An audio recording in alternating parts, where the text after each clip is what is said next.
Bonjour à toutes et à tous et bienvenue à cette table ronde intitulée Reconversion professionnelle, non issue du milieu agricole et actif agricole, est-ce conciliable? Donc tout d'abord, un grand merci à vous d'être présents aujourd'hui et un immense merci à nos intervenants qui vont partager avec nous leurs expériences et leur regard sur cette question. La reconversion vers l'agriculture attire de plus en plus de personnes en quête de sens et de nouveaux horizons professionnels. Chaque année, plus de 21 000 personnes se lancent dans cette aventure, souvent sans expérience préalable dans ce secteur. Cependant, cette transition n'est pas toujours évidente. Et donc, nous souhaitons savoir quels sont les défis à relever pour réussir cette reconversion, quels leviers permettent de s'installer avec succès quand on ne vient pas du monde agricole et comment s'intégrer dans ce milieu en étant extérieur. Donc, pour en parler avec nous, nous avons aujourd'hui Dominique Boucherel, président de l'ANEFA, Gwenola Comruck, représentante de France Travail. Nous avons monsieur Jérôme Frolich, qui est un ancien militaire devenu salarié dans un élevage. Nous avons également Baptiste Saulnier, qui est un ancien restaurateur qui est devenu maraîcher. Mais Baptiste avait également une carrière avant, donc je lui laisserai le soin de vous l'expliquer. Et nous avons également Florine Richard, qui, elle, est en pleine reconversion professionnelle. Donc elle a fait un CAP petite enfance.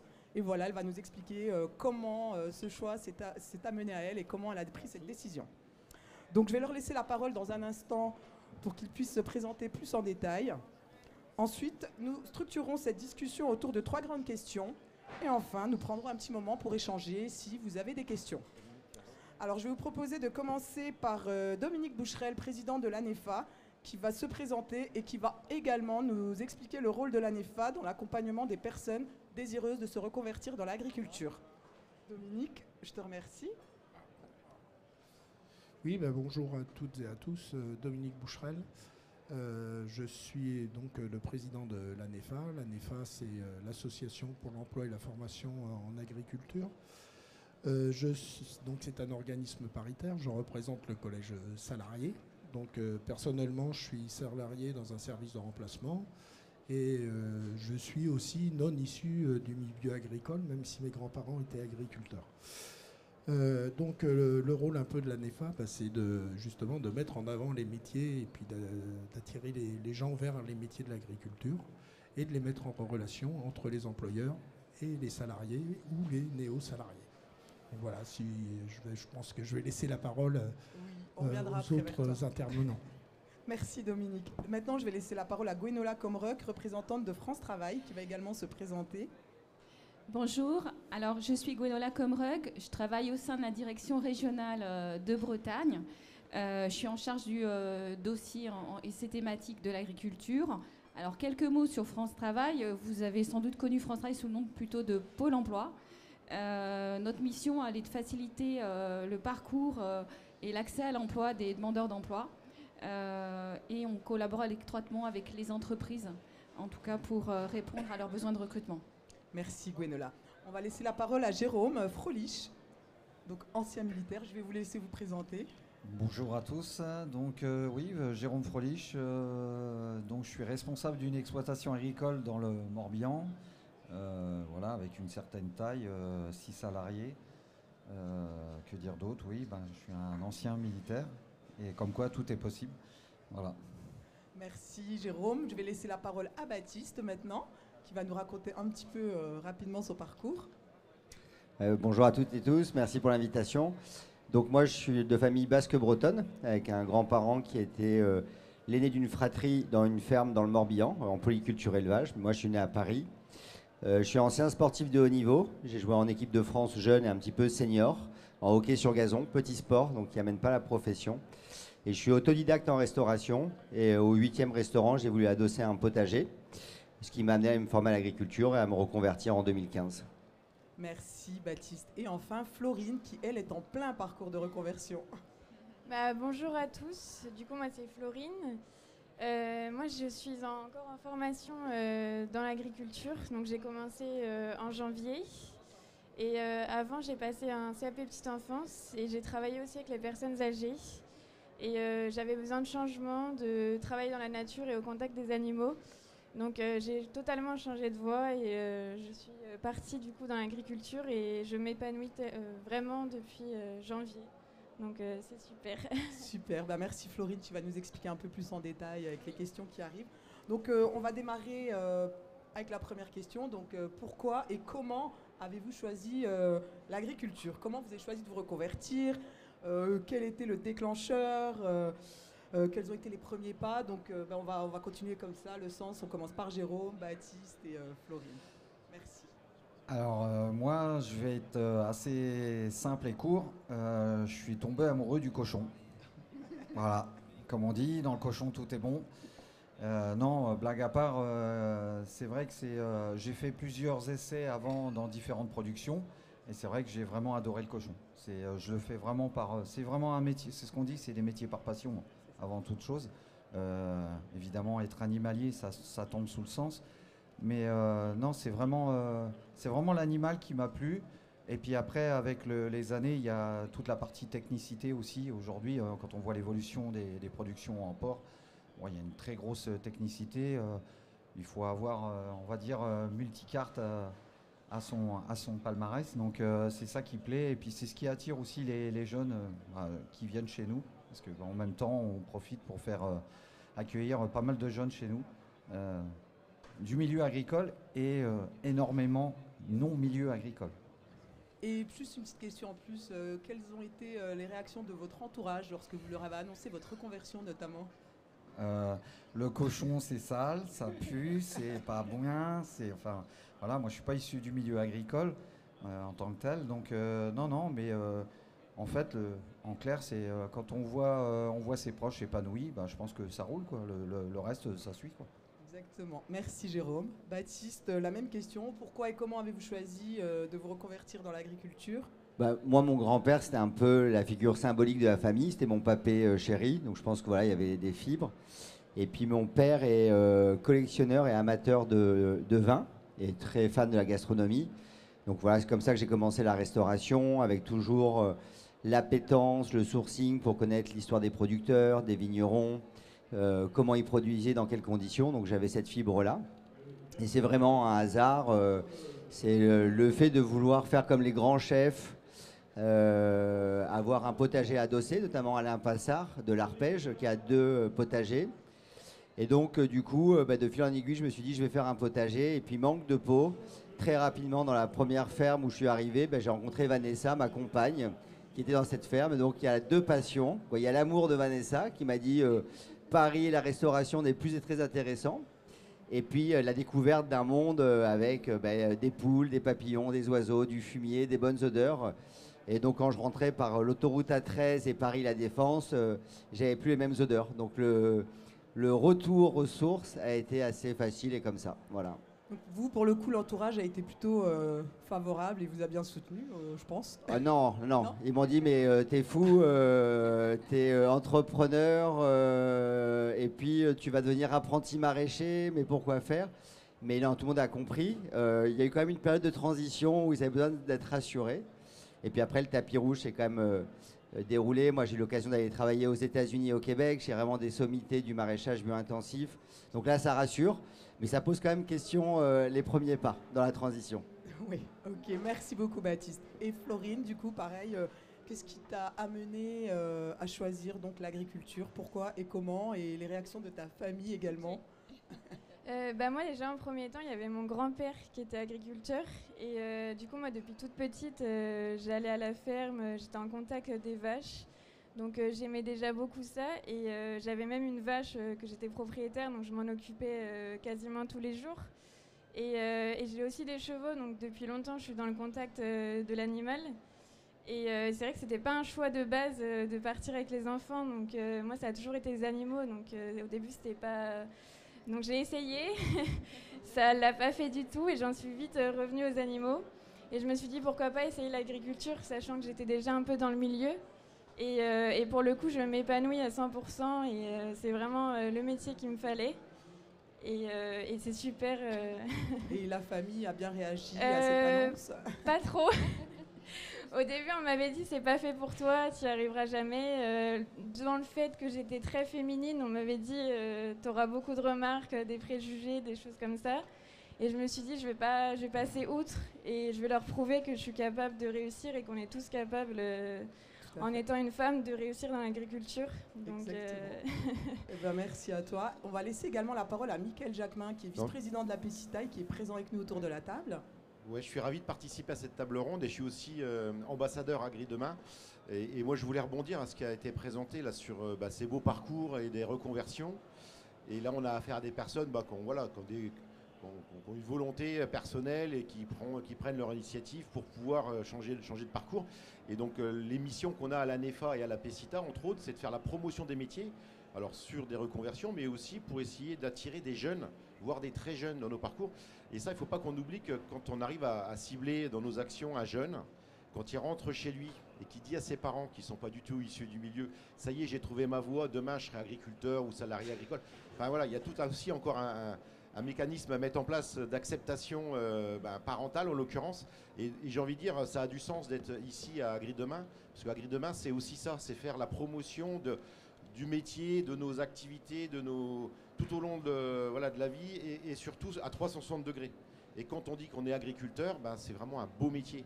Et il faut qu'on le fasse savoir. Donc la NEFA, la PECITA, Agri Demain, enfin voilà, tous le même combat, qu'on fasse de la communication positive pour attirer le maximum de talents. Merci Mickaël. Laurent Paya, donc, qui est secrétaire général de la NEFA nationale et qui est également maraîcher dans le Gard. Je vais lui laisser la parole. C'est gentil, merci, bonjour à tous. Alors juste, peut-être pour la petite histoire, je suis ancien fonctionnaire territorial. Avant, j'ai fait un BEP sanitaire et social, donc j'étais dans les maisons de retraite comme toi. Et c'est vrai que les métiers de l'agriculture, parce que tu l'as dit tout à l'heure, il n'y a pas un métier, même dans tous nos élevages, dans toutes nos fermes. C'est un rassemblement de savoir-être et de savoir-faire qu'on peut acquérir tout au long de l'année, tout au long de notre vie, en allant dans des formations adultes, parce que quand tu vas avoir reçu un diplôme, quand tu auras commencé un métier, et même si tu deviens exploitante agricole, tu feras ton choix, mais continue à te former. Moi, je fais une formation tous les 2 ans dans des choses diverses et variées parce que ça nous permet d'être meilleurs au quotidien. Merci Laurent pour ton intervention. Donc maintenant, on va un petit peu s'intéresser aux accompagnements que vous avez eus, notamment les accompagnements institutionnels ou financiers, Chambre d'agriculture, France Travail, également des expériences marquantes que vous avez vécues dans votre parcours de reconversion. Jérôme ?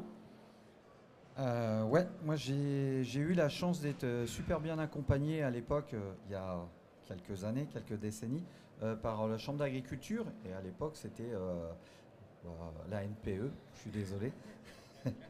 Mais non, c'était une première, je crois, parce que c'était un stage de 4 mois, en fait, qui était sous la coupole de la NPE et de la Chambre d'agriculture. Et donc, on faisait une découverte un peu au sens large du milieu agricole. Donc, et comme je vous ai dit tout à l'heure, moi je suis tombé raide dingue du cochon.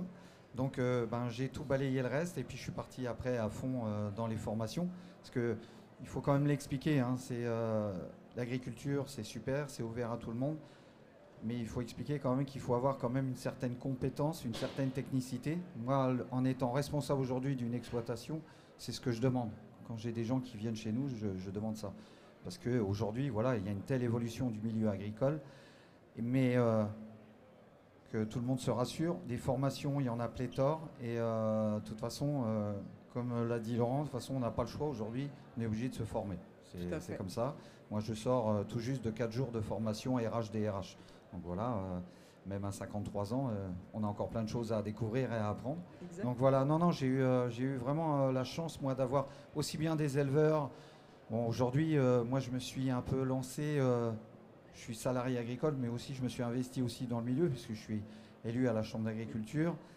Voilà, je suis la NEFA, voilà, je fais partie du COSA, un des seuls comités, d'œuvre sociale en France. Donc voilà, c'est bon à le dire aussi. Donc voilà, très, très bon parcours, et puis encore une fois, super accompagnement, quoi. Merci Jérôme. Baptiste, à votre tour. Moi, c'est un peu particulier parce que je suis tombé dedans un peu par hasard. Donc, je suis resté 1 an et demi à la ferme du Bec et Loin en Normandie, où j'ai appris le métier en tant qu'autodidacte par le maraîcher, mais je n'ai pas fait d'études. Puis après, c'est pareil, j'étais travaillé aux États-Unis et au Québec, donc j'ai appris mon métier en travaillant. Je regrette un peu après ne pas avoir fait un cursus initial, mais c'est comme ça. Et je suis revenu en France pour concevoir les jardins potagers de Chambord, au pied du château. Et là, je voyais que j'étais quand même un entrepreneur aguerri, mais encore un très jeune agriculteur. Et donc, je me suis fait accompagner du GAB, de la Chambre d'agriculture, des experts en agronomie, en arboriculture. Donc, j'ai fait venir tout un tas de conseillers pour m'aider à mettre en place le projet. Et c'est ce que j'ai fait pendant 3 ans. Et du coup, là, j'ai créé avec ma compagne un organisme de formation qui s'appelle Cultive, où on forme les maraîchères et maraîchers sur un cursus long d'1 an. Et en fait, j'ai voulu proposer une alternative à mon parcours en disant que voilà, la prise d'expérience est indispensable. De faire un BPREA ou un BTS agricole est indispensable, mais ça reste qu'une formation initiale théorique.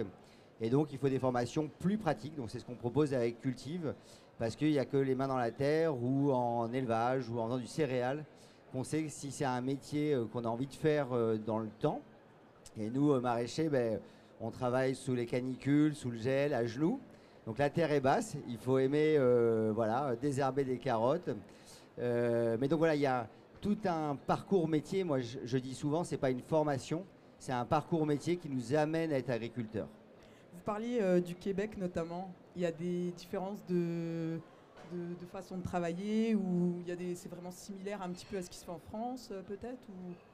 La méthode est la même, en tout cas en maraîchage sur petite surface diversifiée. Ce que moi j'ai vu qui était assez incroyable, c'est le Cégep de Victoriaville, donc qui est un centre de formation professionnelle, mais sur lequel on va vraiment pratiquer le maraîchage. Il y a des espaces tests en France, hein, mais j'ai trouvé que c'était très poussé, où ils apprennent à faire de la soudure, de la menuiserie, vraiment tout le métier. Donc voilà, sur la partie maraîchère, c'est ce qui manque un peu en France. En élevage ou autre, je ne sais pas, parce que je ne connais pas bien cette filière. Mais voilà, ça manquerait en tout cas de renforcer la formation pratique. Et ça, c'est plus présent dans les pays anglo-saxons ou nord-américains. Ok, merci beaucoup Baptiste. Et enfin, Florine, qui elle est en pleine reconversion. Donc elle est en plein dans le parcours, elle va nous raconter les accompagnements qu'elle a reçus. Et on laissera ensuite Gwenola aller plus en profondeur. Alors, je t'en prie, D'abord, moi, je suis accompagnée par la Chambre de l'agriculture, du coup. Et ensuite, du coup, mon dossier a été monté avec France Travail. Et je suis aussi en formation dans une super ferme où je les remercie encore d'ailleurs pour tout l'accompagnement et la formation qui me donnent chaque jour, parce qu'elle est très intéressante et très complémentaire. J'apprends énormément avec eux. Et je suis aussi accompagnée de temps en temps au lycée, du coup à Cône, où je vais de temps en temps pour avoir des cours pratiques, un peu plus de théorie aussi. Et du coup, j'apprends vraiment bien, donc c'est super. Donc toi, tu suis un parcours de POEI, me semble. Oui, c'est ça. Donc comme je disais, nous avons autour de la table Gwenola, qui est représentante de France Travail. Donc France Travail, comme vous le savez, joue un rôle clé dans l'accompagnement des personnes en reconversion professionnelle, notamment vers l'agriculture, que ce soit à travers des dispositifs de formation comme la POEI. Donc je vais laisser Gwenola l'expliquer.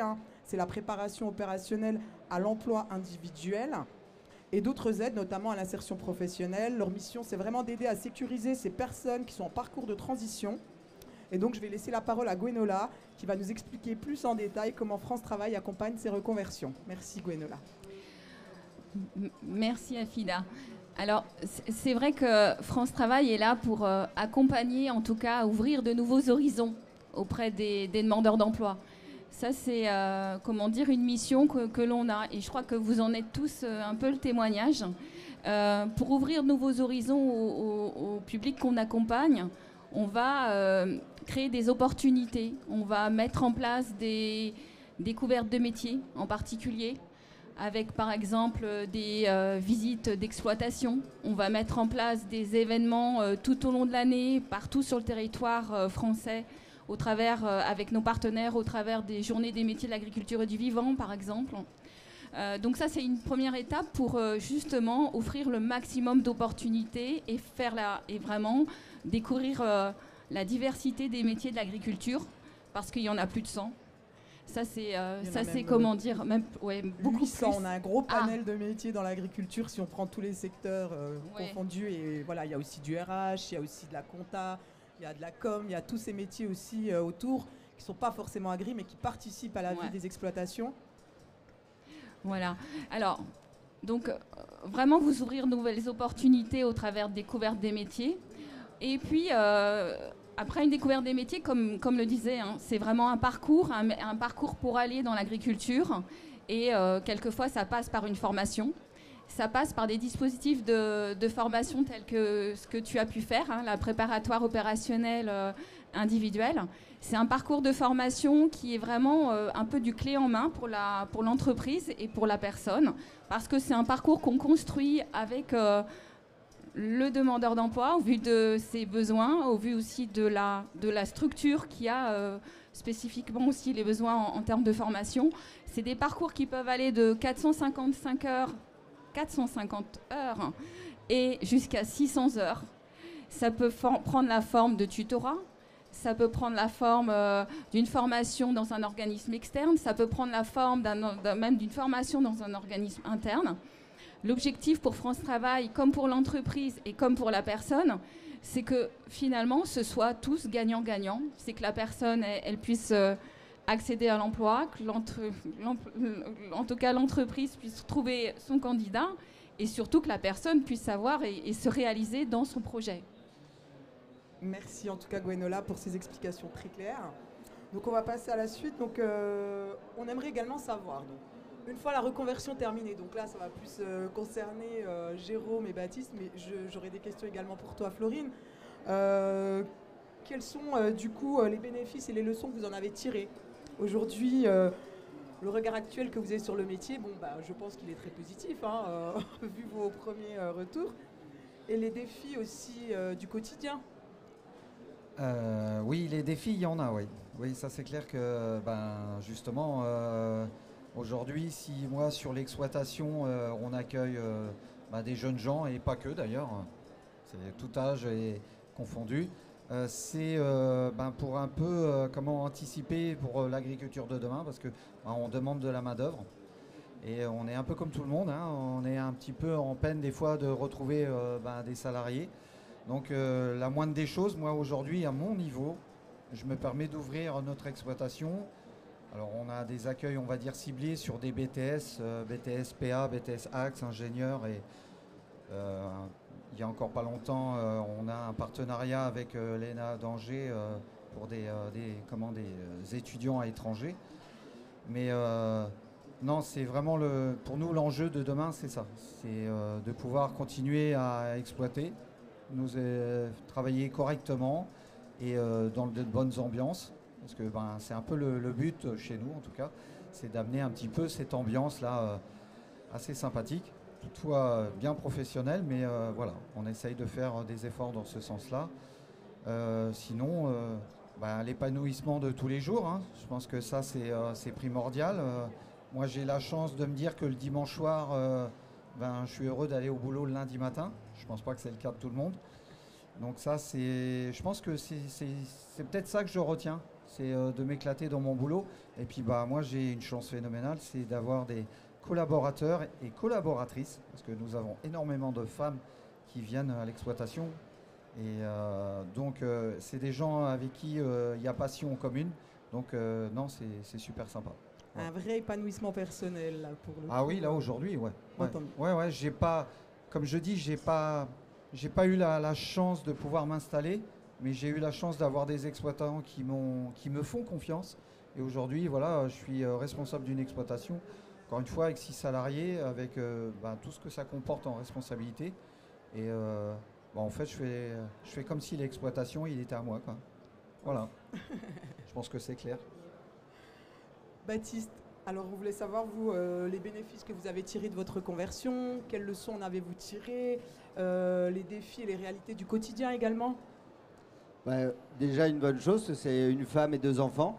Voilà, donc déjà. Une vie de famille extrêmement épanouie et heureuse. Et puis, en fait, moi, il y a vraiment un cheminement et un peu le tapis rouge qui s'est déroulé parce que depuis que je fais l'agriculture, je suis effectivement très heureux, très épanoui. Je fais un métier qui a du sens. Nourrir, c'est les concitoyens, c'est quand même un métier qui a un privilège. faire du bien avec l'agriculture biologique, à ces écosystèmes naturels, voilà, de sentir que on participe à quelque chose qui est un peu plus grand que nous, et notamment pour les générations futures, prendre soin de son sol, de la biodiversité, de l'eau. Donc ça amène voilà, des éléments hyper épanouissants. Donc moi, c'est vraiment un métier passion comme la restauration a pu l'être. Et après, dans mon parcours, ce que j'ai apprécié, c'est en fait l'agriculture, c'est un métier où il faut être compétent et bon dans tout. Ça veut dire il faut être très bon entrepreneur, il faut être très bon commerçant, il faut être très bon technicien agricole, donc la gestion climatique sous serre, le pilotage d'irrigation, la reconnaissance de ravageurs maladies, les protocoles d'amendement. Donc il y a quand même, c'est un métier extrêmement ingénieux et qui n'est pas juste un métier de technicité agricole, c'est aussi un métier de management, d'organisation. Et tout ça en plus, c'est rigolo parce que même si on est bien formé et qu'on maîtrise un petit peu son sujet, on n'a jamais la vérité parce que c'est les aléas climatiques, le sol, l'eau qui me donnent un peu le ton. Voilà, donc c'est ça que je trouve hyper enrichissant dans le métier. C'est vraiment, il faut avoir une multicasquette, il faut être très polyvalent. Et c'est souvent ce que je dis, il faut vraiment prendre le temps de se former. Et à toutes ces étapes-là, quoi. Il y a aussi les ressources humaines, il y a tous les niveaux. C'est ça que je trouve passionnant, pardon. Il faut avoir une réelle capacité d'adaptation, notamment quand vous parliez de la pluie, de tous ces aléas climatiques dans le maraîchage. Oui, alors il y a les aléas climatiques et puis maintenant en plus il y a le contexte social, économique et politique avec, on voit bien, des revirements de situation, notamment pour ma part pour l'agriculture biologique, avec ou le pouvoir d'achat qui sont au final des curseurs qui font bouger nos exploitations, nos fermes. Et donc il faut être extrêmement agile, savoir diversifier ses débouchés commerciaux. Donc voilà, c'est quand même instable, mais du coup c'est aussi excitant parce que on est là pour proposer une alternative pour le futur qui est en fait indispensable. On est au cœur d'enjeux sociétaux et ça je pense que c'est très enrichissant pour un entrepreneur, quoi. Ok, merci beaucoup Baptiste. Je voulais également laisser la parole à Mickaël Jacquemin et ensuite Laurent Paya qui eux sont chefs d'exploitation. Oui. Et j'aimerais aussi savoir, vous, est-ce que vous avez accueilli des personnes en reconversion chez vous et comment ça s'est passé aussi? Alors oui, je vais répondre à la question, mais d'abord peut-être rebondir sur le volet formation. On l'a évoqué tout à l'heure. Donc oui, nos techniques, production végétale, animale, les différentes pratiques évoluent, il faut se former, il faut toujours rester très très agile par rapport à ça. Mais ce que Jérôme a fait, et ce que me semble avoir entendu, 4 jours de formation RH, il ne faut pas le négliger. Alors je suis employeur aussi, et ça c'est tellement compliqué la gestion d'une équipe, et la formation initiale, c'est pas du tout intégré. Donc c'est pas du temps de perdu, il faut le faire même si on a en responsabilité qu'un seul salarié, parfois un stagiaire, etc. Enfin, et quand on est même à la limite associé d'une exploitation agricole avec plusieurs associés, c'est aussi du management. Donc ça, il ne faut pas le négliger, il faut se former.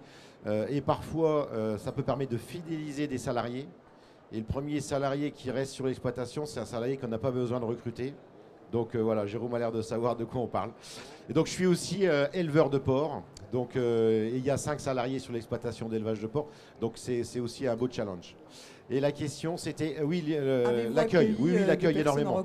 Et d'ailleurs, donc moi je suis éleveur de porc dans la Marne. Et je peux vous assurer que des éleveurs de porc dans la Marne, il n'y en a pas beaucoup. Donc on recrute très large.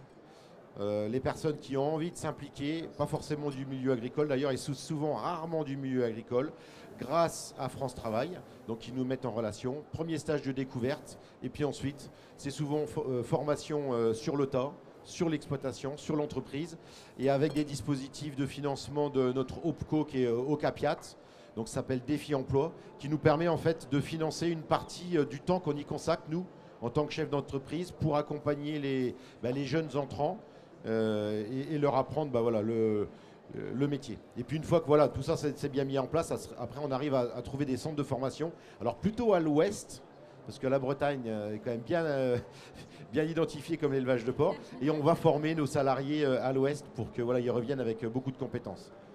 Ok, merci Mickaël. Et du coup Laurent, je t'en prie si tu veux nous donner ton avis également sur les personnes que tu accueilles en reconversion professionnelle.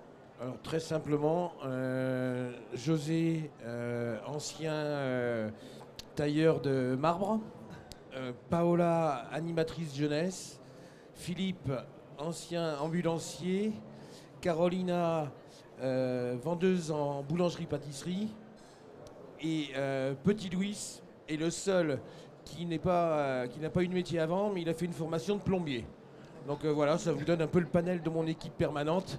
Moi, je ne suis pas issu du milieu agricole, comme je vous l'ai dit. Donc voilà, on arrive par la formation, et je tiens encore à le dire et à le redire, et tout au long de sa responsabilité, qu'elle soit d'employeur ou de salarié, il faut des plans de formation, il faut accompagner la formation et monter en cadence. Dernière formation pour l'équipe, c'était conduire les véhicules de façon, j'ai perdu le terme, économique, enfin, comment gérer, prévoir, ralentir. Mine de rien, j'ai gagné 1 mois sur le remplissage de la cuve des fourgons de livraison. Donc c'est pas rien. Merci Laurent. Et du coup, Florine, donc toi, ta reconversion n'est pas achevée, elle est en cours, mais peut-être que tu as déjà des petites leçons que tu as tirées de ta petite expérience actuelle. C'est vrai que pour l'instant, j'ai pas encore trop de... C'est assez compliqué. Après, je sais que ça m'arrive de faire des petites erreurs et pour le coup, j'en tire une leçon. Je me dis, faudra que je fasse très attention à ça. Quand je serai amenée à être toute seule, je me dirais, voilà, je regarde vraiment tout. Et ça m'apprend, les petites erreurs m'apprennent beaucoup. Et pour l'instant, je retiens beaucoup ça. Donc je sais que par la suite, ça sera des petites choses qui se régleront facilement et qui m'apprendront par la suite. Merci. Je tiens aussi à remercier les chefs pour ce super petit-déj. Merci à vous en tout cas. Ensuite, je voulais savoir, est-ce que vous avez des conseils à donner aux personnes qui souhaitent se reconvertir? Qu'est-ce que vous leur diriez de faire ou de ne pas faire également? Parce que vous avez peut-être fait des erreurs lors de votre parcours. Donc, quelles leçons, quels conseils pouvez-vous donner aux personnes désireuses de se reconvertir? Moi, je commencerai par soyez curieux. N'ayez pas peur de pousser les portes. Même si face à des échecs, ça peut arriver. Mais soyez curieux, n'ayez pas peur d'ouvrir des portes d'exploitation. Se former. Et voilà, c'est déjà pas mal pour ma part. Baptiste, à vous. Moi, le premier conseil, c'est de le faire. Voilà. De peut-être aller faire un peu de woofing ou de faire quelques jours pour savoir si le métier peut nous plaire. Aller très rapidement au PAI de la Chambre d'agriculture, dont c'est les professionnels quand même de l'orientation qui savent s'il faut faire une formation, comment on doit s'orienter.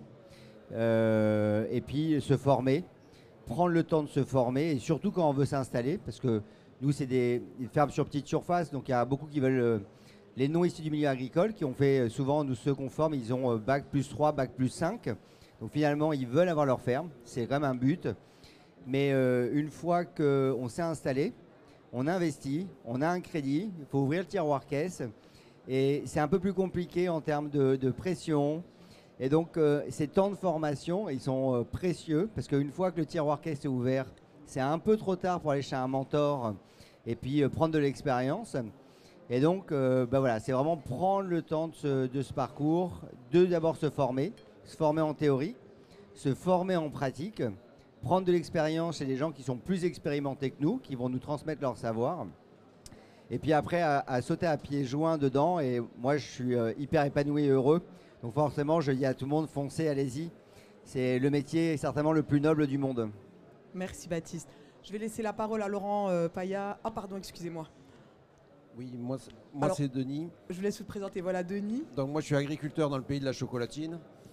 Et pas du pain au chocolat. Mais même si je suis né à 500 mètres d'ici, moi je ne suis pas issu du cadre familial aussi. Bon, maintenant j'ai 35 ans d'activité, donc c'est bon.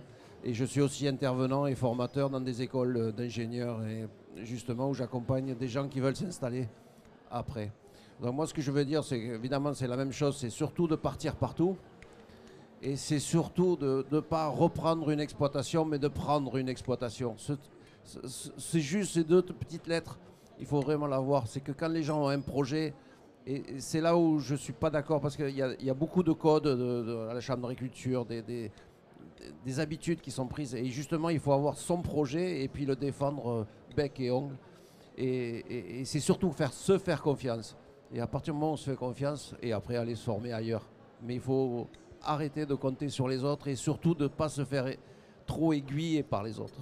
Voilà. Merci Denis. Allez-y Baptiste. Hein. Ouais, si je peux rebondir là-dessus, et ça a été quand même pour moi le point un peu noir.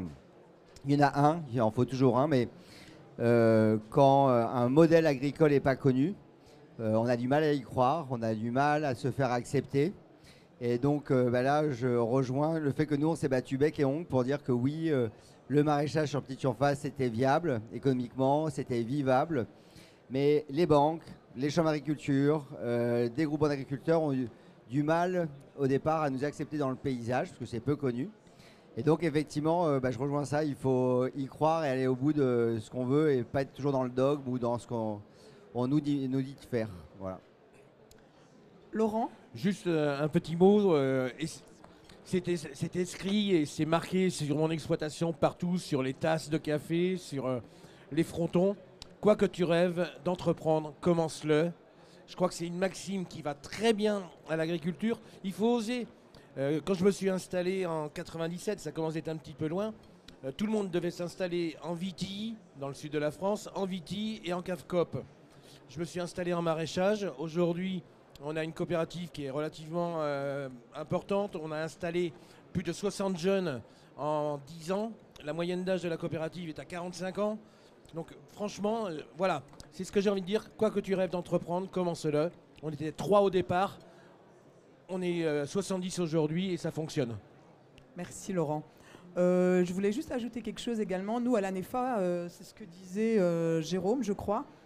On accompagne les personnes désireuses aussi de se reconvertir si elles veulent faire on va dire une immersion. Voilà, si vous voulez vous essayer un métier sans forcément y aller immédiatement, on vous accompagne pour être présent sur une exploitation pendant 15 jours, 3 semaines pour découvrir des métiers, être au plus proche de la nature et voir si ça suscite aussi des vocations.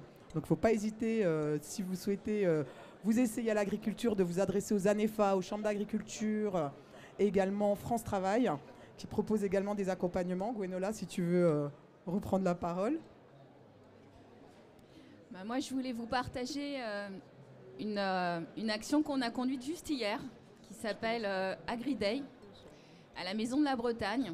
C'est la deuxième opération qui est conduite par la région Bretagne, l'ANEFA, et d'autres partenaires, qui visent simplement à promouvoir les métiers de l'agriculture, promouvoir aussi peut-être la reprise ou en tout cas l'installation en agriculture en Bretagne. On a accueilli à peu près hier plus de 40 personnes avec des parcours très atypiques aussi, hein, des personnes qui souhaitaient s'installer et souvent la première fois démarrer d'abord par un emploi salarié en Bretagne pour ensuite aller vers peut-être une création ou en tout cas une reprise d'exploitation. Voilà pour un témoignage en tout cas sur une action concrète. Merci Gwenola. Dominique, tu voulais... Ah, pardon. Jérôme, allez-y Jérôme. Si vous avez des choses à ajouter. Ouais, je voulais juste rebondir sur le fait que moi, je suis président de l'association des salariés agricoles du Morbihan. Et je trouve encore un peu dommage qu'aujourd'hui, on a des jeunes qui ont du mal à trouver des maîtres de stage, que ce soit en BTS et autres. Ça, c'est pas normal. Et je pense que les agriculteurs, pourvus de main-d'œuvre, ils doivent laisser leurs salariés aussi sortir des exploitations pour faire les formations nécessaires. Ça, c'est hyper important. Ça fait partie aussi de l'attractivité des métiers. Et comme le disait tout à l'heure monsieur, c'est si vous voulez fidéliser vos salariés et avoir une constante dans vos résultats, qu'ils soient techniques ou économiques, vous devez passer par là. Donc il faut absolument travailler à ce niveau-là. Et juste pour finir, c'est vrai que je pense que dans certains cursus scolaires, il serait bon de rajouter quelques heures de management. Ce serait très intéressant, franchement très intéressant. Merci Jérôme. Tu voulais intervenir Laurent ? Je voulais juste préciser, on est en train de mettre en place le bachelor avec la nouvelle LOA. Et effectivement, nous avons ajouté des heures de management et également de comprendre ce qu'était le tissu agricole dans le syndicalisme, dans l'engagement, dans l'associatif. Parce qu'aujourd'hui, on n'a plus la culture de tout ce savoir, ce qui fait que déjà c'est compliqué de tout comprendre, mais en plus on n'est même pas plus formé à le comprendre au départ. Donc voilà, c'est rentré dans le bachelor. Je fais partie, donc bien sûr, je suis président du Conseil paritaire consultatif et du CNEA. L'idée, c'est vraiment de remettre tout ce qu'on a perdu un petit peu. On va rajouter de la compta, on va rajouter de la RH, enfin voilà, on y va. On a bien entendu le message des agriculteurs que nous sommes. Et pour compléter aussi ce que tu disais, en fait, il faut que... Alors moi, je suis maître de stage, maître d'apprentissage, on fait tout ce que vous voulez. Là, on accueille régulièrement des gens chez moi. Mais il y a une vraie reconnaissance par l'équipe pédagogique que nous aussi, on est des formateurs. On ne reçoit aucun remerciement des écoles qu'on prend. Le ministère, aucun remerciement. Et pourtant, on fait notre boulot, on accueille des classes, on accueille des jeunes gratuitement et bénévolement, et on n'a même pas un merci de notre direction, enfin de la direction de l'école. Donc moi, par exemple, il y a des écoles que je ne prends plus de stage parce que je trouve qu'ils sont irrespectueux du travail qu'on fait. Par contre, il y a un super rapport, donc on est interrogé comme un délinquant à la fin du stage parce que le gars doit remplir son rapport et c'est la seule objectivité. Et ça, il y a vraiment quelque chose à faire au sein de la formation. Merci. Alors Dominique Boucherel, président de l'ANEFA. Oui, donc pour un peu compléter tout ce qui a pu être dit, mais j'adhère totalement, entre autres, à ce qu'a pu dire Jérôme. Et c'est vrai que nous, au sein de l'ANEFA, on a le F formation et on doit accompagner aussi au mieux les salariés agricoles, justement, parce que dans nos structures, on est sur des petites structures où il y a 1, 2 salariés principalement. Et bien souvent, je dirais, ils ont de la difficulté à aller se former, à continuer à aller se former. Leurs encadrants ont du mal aussi à les laisser partir en formation parce que quand il y a 1 ou 2 salariés, c'est qu'il y a un besoin de main-d'œuvre sur l'exploitation. Et c'est sûr que quand le salarié s'en va, le travail reste à faire. Et c'est là, nous, ANEFA et puis organismes paritaires, on a un rôle à jouer pour mieux accompagner les agriculteurs, justement, pour qu'ils puissent laisser les salariés aller en formation. On a aussi quand même un bel outil dont on n'a pas du tout évoqué, c'est OCAPIAT. C'est quand même l'organisme financeur. Il y a des moyens pour justement que nos salariés aillent en formation. Il y a plein de formations, comme ça a été dit. Larges et qui vont du RH, mais aussi qui couvrent toutes les productions et tous les métiers de l'agriculture, voire même qui innovent par rapport à l'évolution des métiers, comme a fait la remarque tout à l'heure à Fila, parce qu'on peut être maçon et salarié agricole, par exemple, ou boulanger, ou cuisinier, parce qu'il y a aussi l'agrotourisme, et l'agrotourisme fait partie des métiers agricoles, la restauration. Donc je pense qu'il y a quand même un large panel. Et puis, moi, dans tout ce que j'ai pu entendre aussi, et en tous les cas, je suis un exemple parmi d'autres. Je suis allé aussi au Québec, je suis allé en Suisse. Je dirais c'est très formateur d'aller voir ailleurs. Il ne faut pas rester dans son petit cocon familial et autour de sa petite chapelle. Si on veut s'ouvrir l'esprit et justement étendre son expérience, c'est aussi voyager. Et je dirais que moi, si j'ai pris cette optique-là de travailler en agriculture, c'est que ça permettait de voyager tout en travaillant. Parce qu'aujourd'hui, il y a le woofing, mais bon, je ne veux pas être détracteur de woofing, mais je pense qu'il y en a qui en profitent un peu de trop. Moi, ça m'a permis de voyager, de vivre, de gagner un peu d'argent, tout en voyageant. Et ça, c'est un peu le charme du métier d'agriculteur ou de salarié agricole, justement de pouvoir joindre l'utile à l'agréable. Et je pense qu'il ne faut pas hésiter, que c'est aussi un moyen d'épanouissement qu'on peut avoir, surtout quand on est jeune. Quand on est un peu plus vieux, c'est un peu plus compliqué, chargé de famille. Mais quand on est jeune, il ne faut pas hésiter. On peut aller partout à travers le monde. Nos métiers, ils sont les mêmes. Après, il faut s'adapter par rapport au temps, au climat. Parce que Victoriaville, je connais très bien parce que j'ai travaillé à Plessisville. Donc, c'est juste à côté. Donc, le cégep, j'ai connu un peu parce que j'ai connu des personnes qui étaient formées Et c'est vrai qu'on peut voir aussi la différence entre l'analyse à travers les pays et l'intégration qu'on a justement dans les métiers. Le recul justement au Québec ou au Canada en général n'est pas le même qu'en France. Et je pense qu'on a beaucoup à apprendre des autres pays aussi. Merci beaucoup Dominique. Du coup Florine, peut-être que le témoignage de Dominique te donnerait envie de voyager, d'explorer d'autres façons de travailler à travers le monde. C'est vrai que pour l'instant ça me tente pas trop, on va dire, de voyager. C'est encore tout frais, donc peut-être plus tard après je serai amenée, ça m'intéresse quand même de découvrir d'autres exploitations et d'autres façons de travailler à l'extérieur. Mais c'est vrai que là, pour l'instant, c'est tout récent, donc... Peut-être plus tard. Merci, Florine. Gwenola, tu avais des choses à ajouter également par rapport... Ouais, moi, je voulais juste faire une observation. Je suis ravie d'avoir Florine à mes côtés parce que des femmes dans l'agriculture, c'est aussi un enjeu qu'on partage. Et là, c'est un beau témoignage d'une reconversion d'une femme, puisque... elles sont encore trop peu nombreuses. Elles sont encore minoritaires, les femmes, dans l'agriculture, mais ça commence à arriver. On a de plus en plus de femmes qui rejoignent le secteur agricole et c'est très agréable, très plaisant aussi pour le genre féminin. Laurent, je t'en prie. J'ai plus de salariés femmes que de salariés hommes sur mon entreprise. Voilà, dans le maraîchage. Alors après, les femmes, on les retrouve aussi beaucoup dans l'élevage, parce qu'elles aiment prendre soin des animaux. C'est la petite fibre maternelle, je pense. Jérôme Justement, tout à l'heure, on parlait du management, mais aussi, si les femmes ont du mal, c'est qu'on doit aussi travailler sur l'accueil des salariés, mettre à disposition tout ce qu'il faut pour accueillir nos salariés. Et je pense qu'on a des femmes qui sont intéressées par nos métiers et des fois qui en partent parce qu'on ne les accueille pas forcément du mieux qu'il faut. Et je pense que là, on a beaucoup d'efforts à faire, mais je dirais c'est à nous tous de se prendre en charge et de se dire... on est le milieu agricole, peut-être, mais on doit aussi voir ce qui se fait dans d'autres secteurs d'activité où justement les salariés sont accompagnés et sont accueillis comme ils devraient l'être partout. C'est vrai que je rejoins ce qui a été dit sur le fait que l'accueil n'est pas toujours...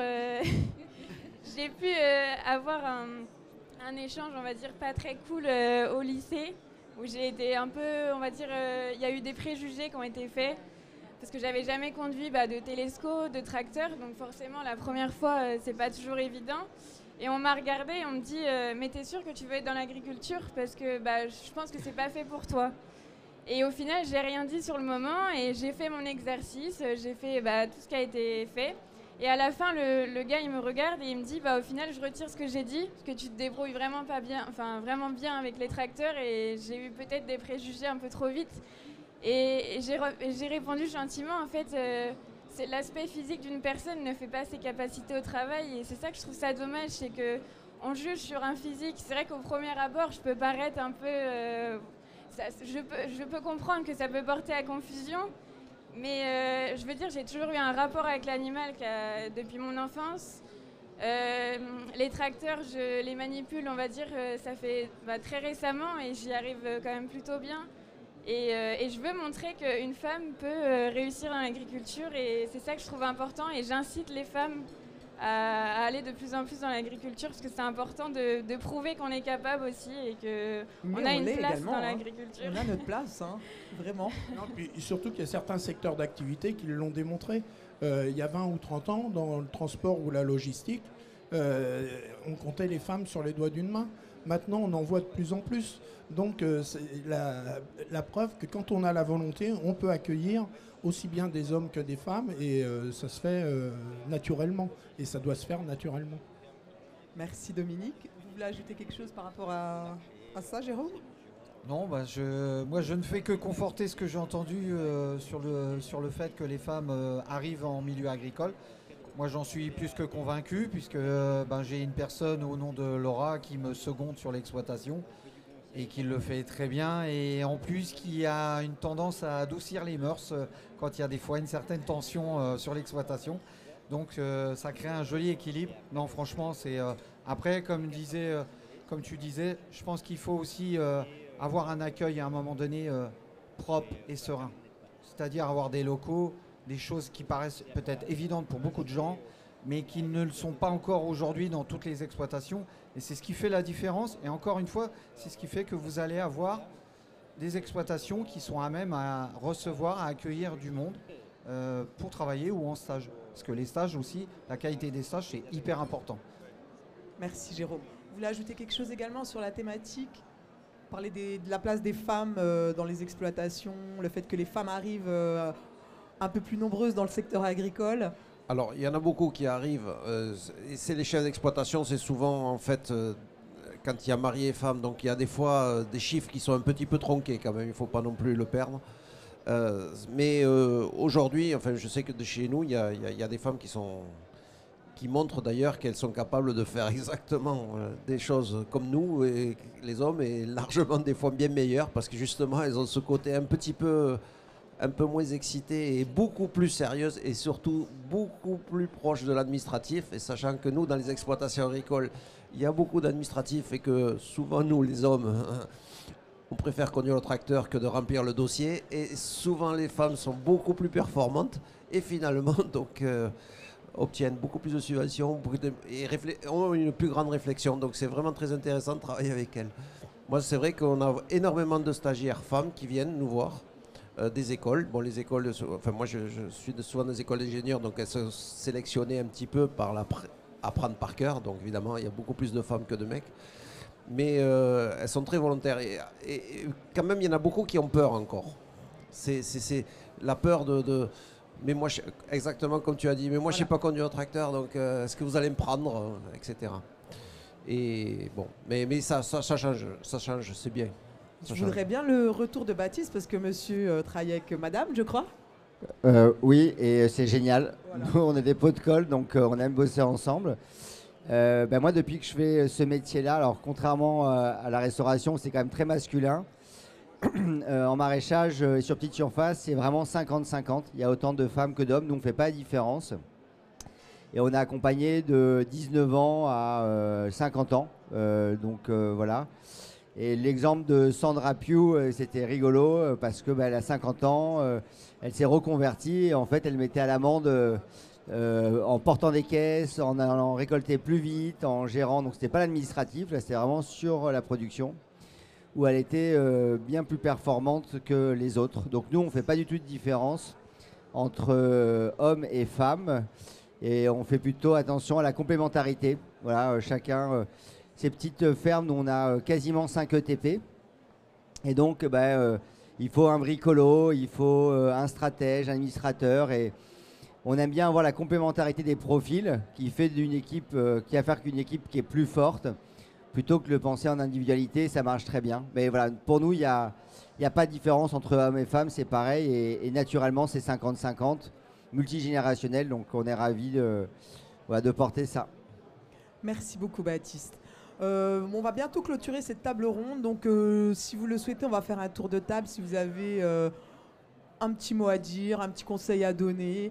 Ah, nous avons une petite question. Alors, on va vous passer le micro. Allez-y. Merci.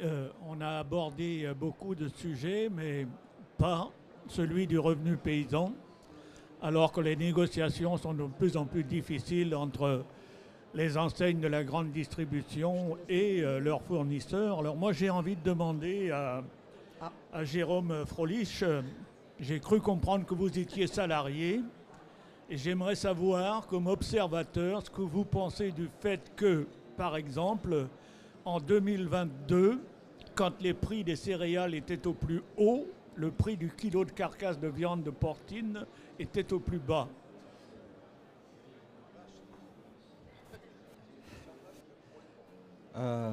Qu'est-ce que je pense?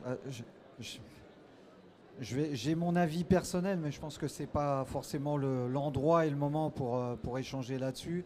Ce que je peux dire par là, c'est que on est confronté à deux choses. Aujourd'hui, les agriculteurs, ils ne vivent pas assez de leur métier. Ce que je veux dire par là, moi je vais parler maintenant un peu plus sérieusement, on va parler du kilo de porc. Moi, aujourd'hui, on va dire que sur l'année 2024, on va dire que ça reste très correct. Mais si on parle de les 10 dernières autres années, à peu près à 1 € le kilo de porc, et de voir des promotions dans des grandes surfaces avec un certain nombre d'euros, c'est vrai que ça, même en tant que salarié, ça fait mal au ventre. Parce que comme je vous l'ai dit, je ne suis pas installé, j'ai des responsabilités sur une exploitation agricole, mais je pense que j'ai aujourd'hui une réflexion d'employeur et d'agriculteur. Et ça me paraît même normal. Ça me paraît même évident d'avoir cette réflexion-là en tant que responsable pour pouvoir échanger avec les gens, avec toutes les personnes avec qui je travaille et même pour expliquer aussi au monde du salariat. Parce qu'aujourd'hui, les salariés, ils ont envie de s'investir et de comprendre aussi. Ce ne sont pas non plus que des gens, je vais être un peu péjoratif, mais ce n'est pas des salariés avec les sabots et le tas de fumier dans la cour comme on a pu connaître il y a 50 ans. Vous avez des gens qui sont totalement responsables. Comme le disait mon voisin, vous avez des gens aujourd'hui avec des bac plus 4, bac plus 5. Donc je pense qu'ils sont à même de réfléchir et avoir une certaine réflexion philosophique et aussi financière. Donc je pense qu'effectivement, il faudrait quand même qu'aujourd'hui, les gens comprennent que le milieu de l'agriculture, il faut pouvoir en vivre. On peut sortir toutes les belles paroles qu'on veut, mais si vous n'êtes pas capable de vivre de votre métier, c'est compliqué. Et encore une fois, pour finir, le porc, le prix, ce n'est pas nous qui le choisissons. Ça nous l'est imposé. Merci Jérôme. Juste un peu pour compléter, parce que ça fait environ un peu plus de 40 ans que je travaille dans le secteur agricole. J'ai connu le blé à 1,30 francs, donc ça veut dire à 20 centimes. J'ai connu la laine de mouton à 13 francs, donc à 2 euros. Vous pouvez regarder aujourd'hui les cotations. Et à l'époque, tout le monde vivait sans subvention. Après, l'Europe est arrivée, on a vulgarisé les choses. Le marché de Chicago est arrivé, du moins s'est démocratisé. On est sur maintenant un marché mondial. Mais je pense qu'autour de la table, on a un exemple.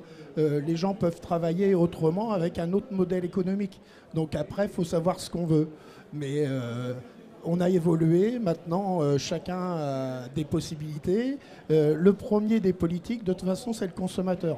Donc si le consommateur ne change pas sa façon de consommer, on aura du mal, nous, au niveau de l'agriculture, justement, à pouvoir être la variable d'ajustement, malheureusement. Et il faut faire en fonction. Mais après, il y a moyen de vivre. Moi, je suis salarié en service de remplacement. Je vois des exploitations qui s'en sortent très très bien, d'autres un peu moins bien. On parle et on occulte souvent la mécanisation et souvent une des grosses variables d'ajustement, c'est la mécanisation et les frais de mécanisation sur une exploitation. Les prix des tracteurs n'ont pas arrêté d'augmenter. J'entends personne se plaindre par rapport à l'évolution des frais de mécanisation. Mais on va clore le sujet parce que je ne sais pas forcément le sujet. Merci Dominique, il nous reste une dernière question. C'était pas une question, c'était plus... donc moi je me suis reconverti il y a 1 an et demi, j'ai fait un BPREA en élevage. Et bon, c'était pour partager très rapidement mon expérience. La première peut-être bonne surprise, mais qui boucle un peu avec ce qui était en train de se dire, c'est les salaires. Alors c'est très varié, mais moi je suis en service de remplacement et je suis payé 2200 € par mois. Ce qui n'était pas... Moi je pensais que j'allais être payé au SMIC toute ma vie en étant salarié agricole. J'ai des seniors qui sont payés plus de 3000 € par mois. Pour les voyages aussi, c'est intéressant parce que en Suisse, on me propose des salaires à 4000, 4500 € par mois. Ce qui me rassure parce que pour s'installer plus tard, il va falloir mettre un peu de sous de côté. Donc il y a des opportunités vraiment super intéressantes. J'ai beaucoup aimé ce que vous avez dit aussi sur le parcours métier. Et là-dessus, j'ai abusé et réabusé de France Travail, de ces stages d'immersion parce que typiquement pour le tracteur, apprendre à faire de la mécanique tracteur, je suis allé dans une concession. J'ai demandé des stages d'immersion facilité. Il a fallu un petit peu négocier avec mon conseiller France Travail qui n'était pas d'accord avec le principe, mais j'ai été très gentil avec lui et c'est passé. Et il y a vraiment un manque de formation pointue, je trouve, accessible. Donc faut aller un peu mordre dans les connaissances et pas lâcher prise. Par contre, il y a une très grande bienveillance de beaucoup d'acteurs. Quand on dit que on veut s'installer, les gens donnent de l'info, essayent d'aider, nous aident dans les stages, et ça c'est vraiment chouette. Merci pour ce témoignage.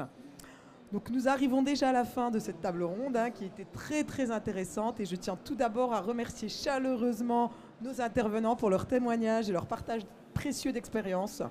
Merci également à France Travail pour son éclairage sur l'accompagnement à la reconversion, ainsi qu'à Dominique Boucherel, président de l'ANEFA, qui nous a expliqué le rôle de l'ANEFA et son expérience personnelle, qui est également très intéressante. Donc ce qu'on retient aujourd'hui, c'est que se convertir dans l'agriculture est un défi, mais un défi accessible. Oui, il y a des obstacles, des formations à suivre, des étapes à franchir, mais avec de la motivation et un bon accompagnement et une volonté d'apprendre, c'est tout à fait réalisable. Alors si vous avez cette envie, osez franchir le pas, osez l'agriculture. De nombreux dispositifs existent pour vous aider et comme l'ont montré nos intervenants, il est tout à fait possible de réussir, même en étant éloigné du secteur agricole. Donc merci à toutes et à tous et je vous souhaite une très belle continuation dans vos projets. Je peux dire un petit mot, remercier les participants. Je suis Gilles Maréchal, directeur d'Agri Demain. Donc ravi que vous ayez pu faire un bon débat sur cette table d'hôtes. Vous avez les sous-mains qui relatent les journées nationales de l'agriculture. Donc on a besoin d'acteurs comme vous. Qu'est-ce que sont les journées nationales? C'est comme les journées européennes du patrimoine, mais pour l'agriculture. Donc on ouvre l'écosystème partout en France, au plus près des Français. Et donc tous les acteurs sont mobilisés. On a eu 1800 sites l'an dernier qui ont ouvert. 200 000 personnes sont venues. Donc sur 2025, le thème « Mieux comprendre l'agriculture pour mieux consommer ». Donc c'est à la fois les acteurs de la production qui doivent s'expliquer et expliquer l'agriculture pour expliquer encore une fois au grand public tout ce qu'ils peuvent tirer comme contribution positive de tous les acteurs et de l'écosystème. Merci. Merci à vous pour l'accueil. Et je rajoute juste que nous, lors des JNA, l'ANEFA organise un événement qui s'appelle Place à l'Agri, où là, on est adossé à des marchés de producteurs pour parler emploi et formation agricole. Et ça fait plusieurs années que ça dure. Merci. Exactement. Merci à vous.